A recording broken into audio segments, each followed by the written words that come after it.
பாட்டி, உங்க ஊர் எந்த ஊரு? மேலமடை. விவசாயம் பண்றீங்களா? ஆமா. எத்தனை வருஷமா அதே எனக்கு இப்ப 80 வயசாக போகுது. அது வரைக்கும் போடுறோம். விவசாயம் பண்றீங்க? இந்த நெல்லு பேரு இது ஜோதி மட்டை. ஜோதி மட்டை. இப்ப உங்க நீர் பாசனம் வந்து மழை தண்ணி தானா இல்ல அந்த கம்மா பாசனமா வருமா?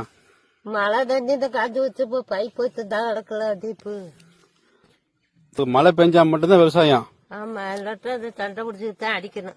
அடிச்சு அந்த அடிச்ச தண்ணிந்தே இது. இப்ப வந்து உச்சி வெயில் 1 மணி ஆயிடுச்சு. இந்த வெயில்ல உட்காந்து இந்த வேலை பாத்துட்டு இருக்கீங்க. உங்களுக்கு சிரமம் தானே? சிரமம் தான்.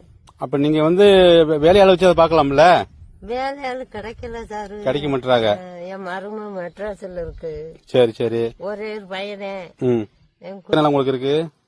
எங்களுக்கு இதுக்கு அந்த வீட்டோட இந்த சும்மா அங்கே கிடக்கும் பாருங்க. இப்பத்தான் விதைச்சு தண்ணிங்க பிடிச்சு. சரி சரி. முத வெள்ளாம போச்சு.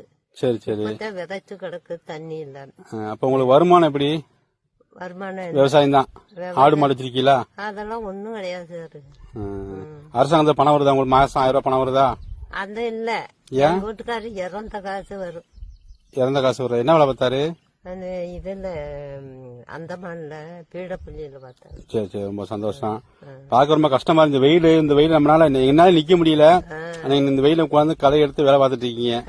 ரொம்ப சந்தோஷமா இருக்கு. விவசாயம் இந்த வயசுலயும் விவசாயம் பாக்குறீங்க. பார்க்க ரொம்ப சந்தோஷமா இருக்கு.